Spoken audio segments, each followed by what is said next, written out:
After a big pro-poor push by Congress ahead of Lok Sabha polls, a massive war of words has now erupted. The BJP has thrashed Rahul's SOP for the poor, alleging that it is only a political gimmick and that the party is trying to deceive the poor. The BJP has also said that the Congress failed the poor during UPA regime and that it won't even return to power to fulfill its promises.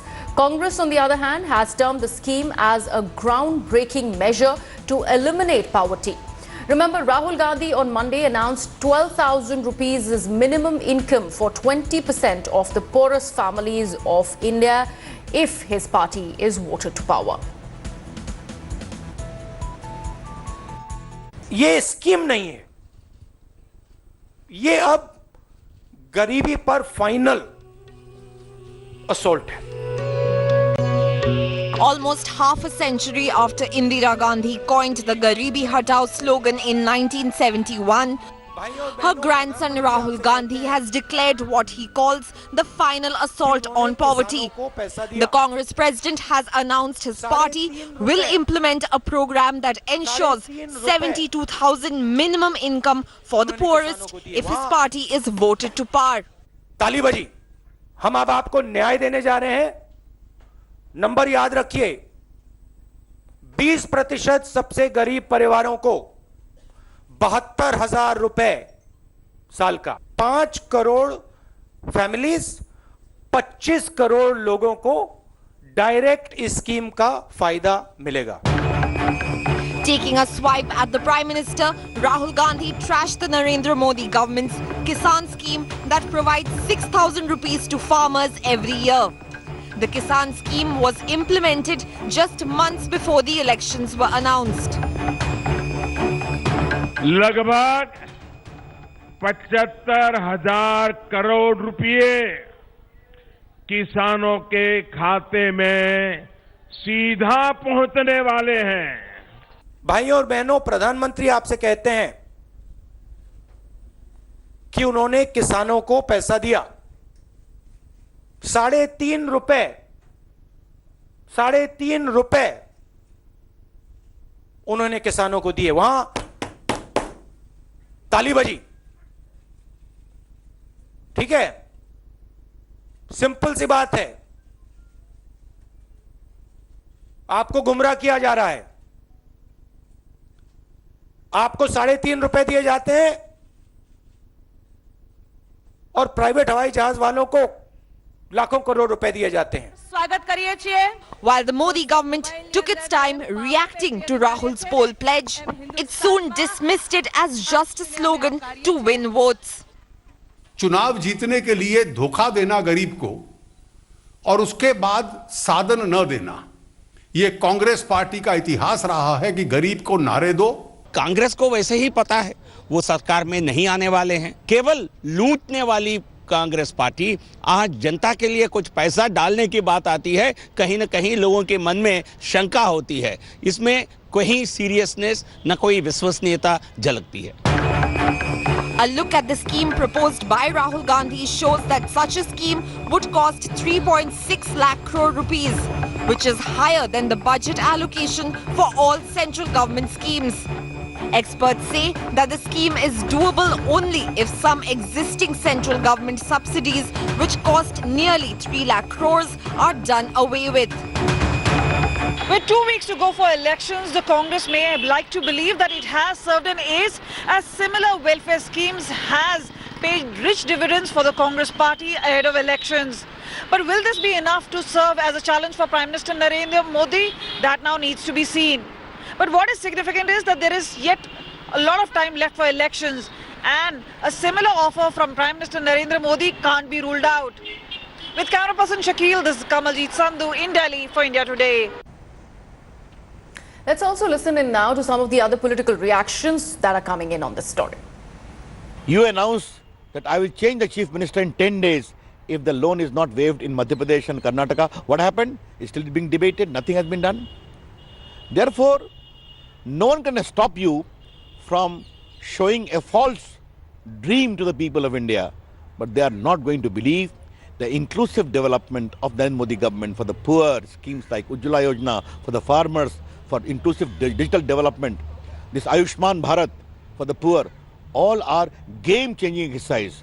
निश्चित तौर पर game changer होगा, क्योंकि ये उन व्यक्तियों को दिया जाएगा जो कि जिनको आवश्यकता है, उन्हें रोटी कपड़ा मकान की आवश्यकता है, सभी को रहती है, गरीब वर्गों को, उनको पूरी तरह से सुनिश्चित करने के लिए ही ये योजना यूनिवर्सल बेसिक इनकम की लाई गई है। ऐसी जो साल में 75,000 वाली घोषणा है, उस पर किसी का विश्वास नहीं बैठेगा।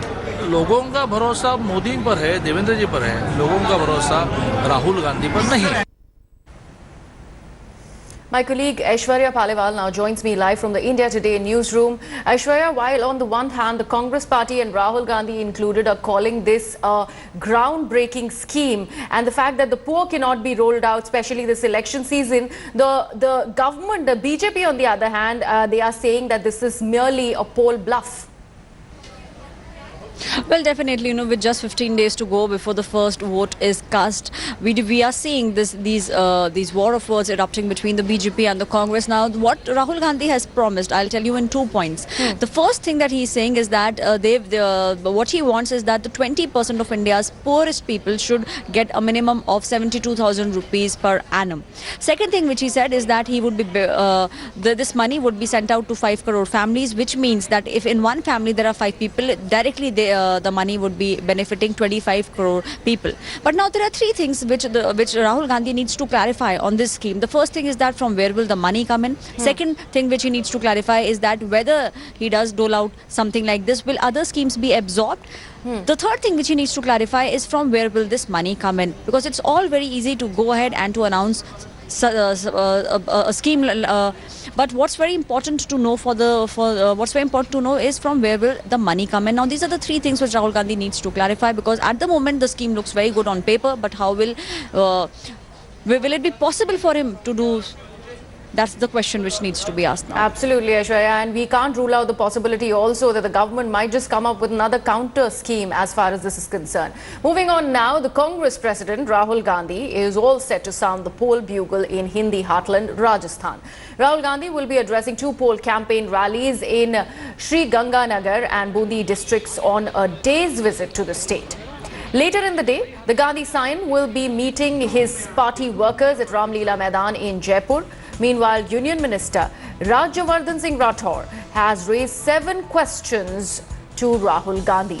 He has alleged that Congress government in the state mislead youths over the promise of employment allowance and in fact unemployment allowance and farmers loan waiver, and deliberately stalled the execution of schemes introduced by Narendra Modi government. Now remember, Rajasthan, which has 25 Lok Sabha seats, will be going to polls in 2 phases. Elections on 13 seats will be held on April 29th, and on the remaining 12 seats will be held on May 6th. Rahul Gandhi ji, आपका स्वागत है राजस्थान में। आप राजस्थान तो आ रहे हैं, लेकिन राजस्थान की जनता आपसे मांग रही है जवाब। मैं आपसे पूछता हूं सवाल। आप यहां पर आए, आपने ऐलान करा बड़े ड्रामेटिक तरीके से 1, 2, 3, 10 और 10 के बाद हो गया बस, क्योंकि अभी तक किसानों का ऋण माफ नहीं हुआ। Days after makers of Prime Minister Modi's biopic preponed the release of the film to April 5th, now Congress has moved the Election Commission.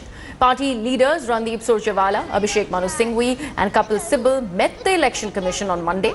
Congress has alleged that it is a political propaganda film and it must be regulated. Congress has claimed that the film violates Section 126 of RP Act and 1951 that prohibits displaying any election matter by means of television during the elections. The party has also requested the Election Commission to give a reason in writing if it won't accept their request. Finance Minister Arun Jaitley, on the other hand, backed the film, saying that if television can influence voters, why not celluloid? The purpose of this film is only political, to get some extra mileage in the election. We believe it is not just a corrupt practice, but the very launch of the film is motivated. 3 of the producers belong to the BJP, right? And the director Sandeep Singh is involved in Vibrant Gujarat. And the actor also, Vivek Oberoi, as you know, of the BJP. So the whole purpose is to gain political advantage. This is violative of all norms. This is no artistic venture. It is a political venture. And that's what we've told the Election Commission and should not be allowed. It doesn't allow for a level playing field.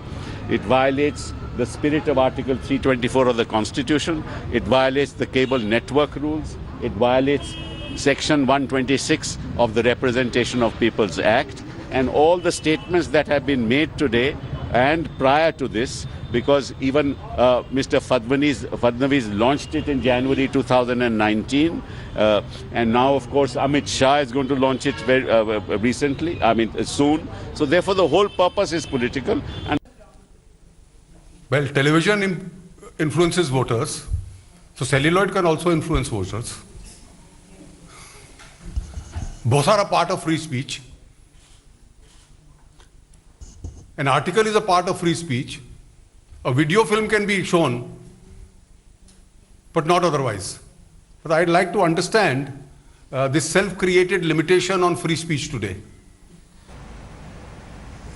In yet another shocking example of political discourse hitting a new low, a senior National Conference leader has called the Prime Minister of the nation a terrorist. Former MLA Javed Ahmed Rana from Mendar area of Poonch has not only equated Prime Minister Narendra Modi with a terrorist but also repeatedly called him a terrorist, adding that he is not shy of saying so to the world. He said, and I quote, "What is a terrorist? I will say terrorist is equal to Modi and Modi is equal to terrorist," unquote. Now, Rana made these comments while campaigning for the upcoming Lok Sabha elections.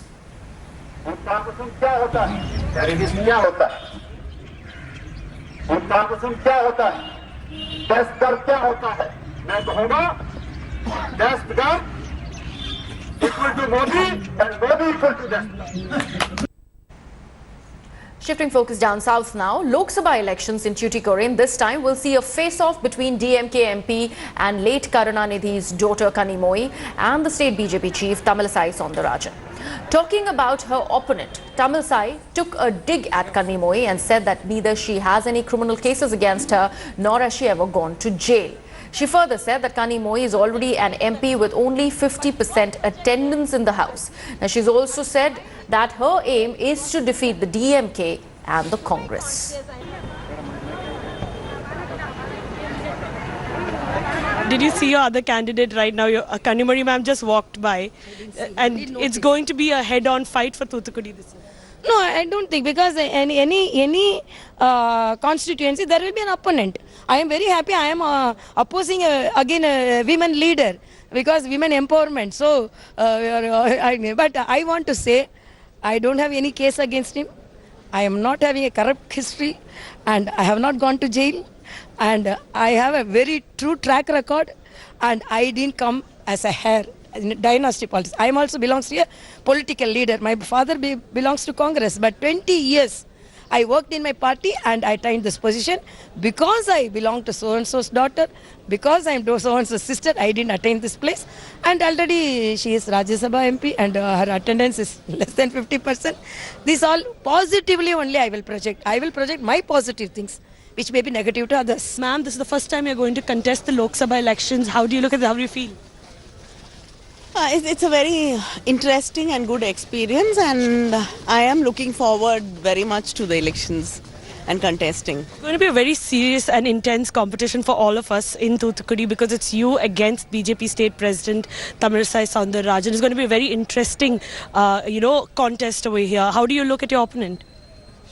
I think I have complete faith in our alliance, my party and my party leader MK Stalin, who will lead us in this election, and I'm very confident. Thanks for watching the video. For more such news and updates, please like, share and subscribe to India Today. Also check out our other great videos from our channel. We know you would love to.